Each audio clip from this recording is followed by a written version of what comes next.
The Assembly will hear a statement by His Excellency Mr. Macky Sall, President of the Republic of Senegal.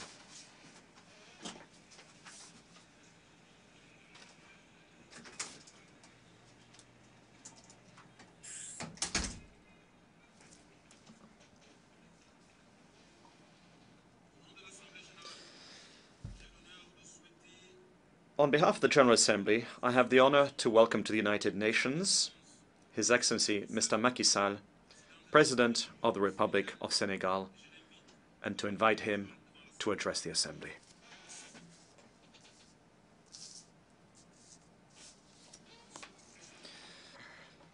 Mr. President of the General Assembly, ladies and gentlemen, heads of state and government, Secretary General, ladies and gentlemen,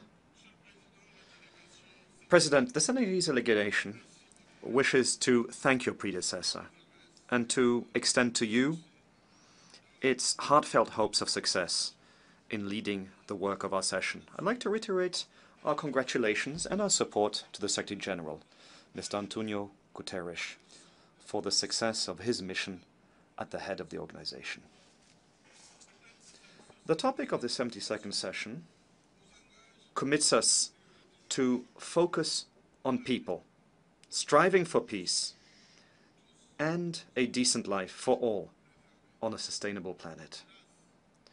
Unfortunately, in these times of turbulence and uncertainty, the ideal of a better world for all comes up against the emergencies of a world of conflict and at conflict with itself. Security and humanitarian emergencies. Millions of individuals continue to suffer daily from the havoc of war, of terrorism, and of violence in all its many forms. Food emergencies. According to the FAO, over 1 billion tons of food is wasted every year, whilst over 795 million individuals suffer the pangs of hunger daily. Environmental emergencies. Global warming has reached unprecedented levels. Whilst agreed commitments to remedy the situation, including adequate green fund financing, have yet to materialize. Ethical and moral emergencies. On the one hand, one proclaims the universal mission of democracy and human rights, whilst, in fact, turning in on oneself, and extremist, racist, and xenophobic excesses re-emerge. These dangerous excesses, born as they are from the absurd claim that one race, one civilization, or one culture is superior to others, have inspired the worst tragedies of history, including slavery, colonialization, the Holocaust, and apartheid.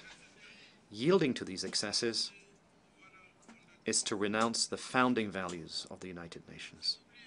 It is to forget that the true challenges of the day lie elsewhere, such as the fight against the threat of terrorism. Senegal, and I state this again with force, firmly condemns terrorism wherever it may strike. Nothing, and certainly not religion, can ever justify violent fanaticism. At the same time, we cannot accept Islam being equated with violence. We cannot accept having Muslims held responsible for violence which they themselves are victims of. All of us are concerned by the terrorist threat. We have, therefore, the responsibility to work together to seek agreed solutions against this scourge. This is the purpose of the Dakar International Forum on Peace and Security in Africa, whose fourth meeting will be held on the 13th and 14th of November 2017. Amongst its topics, this forum will focus on the doctrinal response of Islam vis-à-vis violent extremism. We wish to see an Africa of peace and non-security. An Africa which doesn't serve as a sanctuary for terrorists successfully fought and defeated elsewhere. This is why Senegal remains engaged in 7 peacekeeping operations, including MINUSMA, commends the efforts of the G5 Sahel and partner states in their fight against terrorism. I'd like to reiterate our support for the national peace and reconciliation process underway in the sisterly Republic of Mali. Process which takes place with respect for the territorial integrity of Mali and in keeping with Security Council Resolution 2374. In the Middle East, Senegal reiterates the Palestinian people's right to a viable state, living side by side and in peace with Israel, each within safe and internationally recognized borders.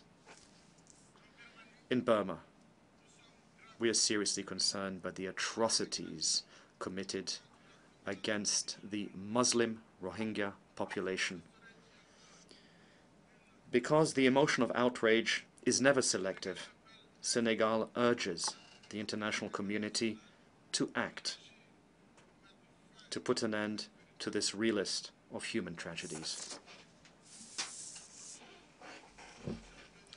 Mr. President, ladies and gentlemen, in a world of interaction and interdependence, peace today, more so than in the past, is not merely the absence of war. Peace is also the preservation of the planet's resources, whose depletion exacerbates the risk of internal crises and international conflicts. It is therefore vital to preserve the integrity of the Paris Climate Agreement.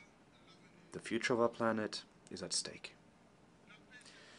Peace is also a fairer system of international exchanges, one which would open the path towards peace, progress and prosperity to all.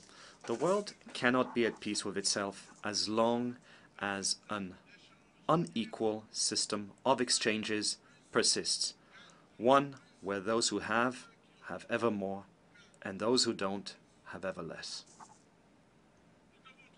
We must work towards mutually beneficial exchanges, ones which protect investment, fairly price raw materials, and generate a prosperity shared by all. This is the best way to defeat poverty, the best way to sustain Africa's efforts to emerge and to restrain illegal migratory movements. As current chairman of NAPAD, I welcome the Africa Compact initiative launched by Germany within the framework of the G20 to stimulate investment throughout the continent. As part of this new momentum of developmental assistance by the partnership, Senegal is gratified to host 3 major events on the international community's agenda. We have first, from the 25th to the 27th of September, the 3rd Forum for Investment in Africa, in cooperation with China and the World Bank. In January 2018, the International Conference on High-Quality Infrastructure, initiated by Japan. And on February 8, 2018, the Conference for reconstituting the Global Partnership for Education's Fund to the tune of $3.1 billion over a 3-year period. By mobilizing these resources, we afford millions of children the opportunity to go to school and to fulfill their dream of living fulfilled lives. I'd like to thank France for co-sponsoring, alongside Senegal, this event. We invite all partner and beneficiary states to attend. Mr. President, ladies and gentlemen, the positive changes which we wish to breathe into the world's affairs will only succeed as part of an inclusive and equitable momentum reconciling all of our interests.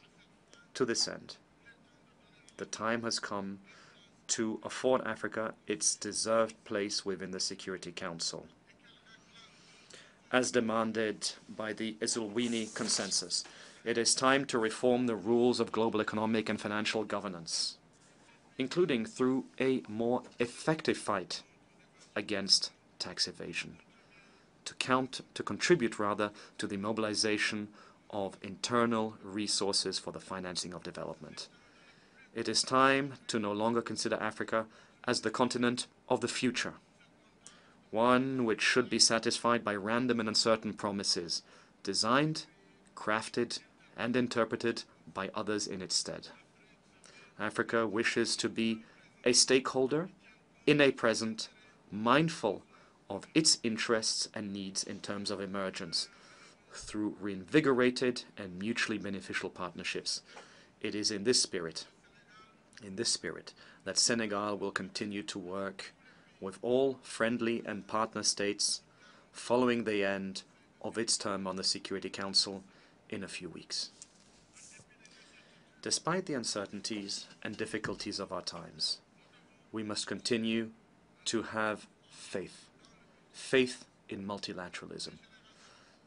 Preceding generations possessed the wisdom to understand that isolationism and states of belligerence are a dead end.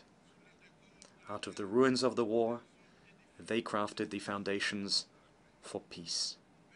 But it is a peace which remains a work in progress. Every time its foundations teeter, it is all mankind that sees itself threatened.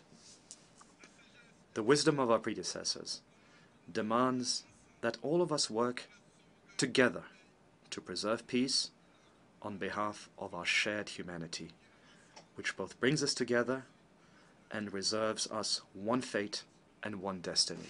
I thank you.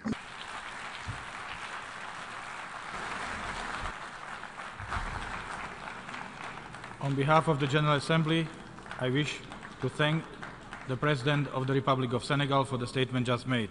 May I request representatives to remain seated while we greet the Head of State.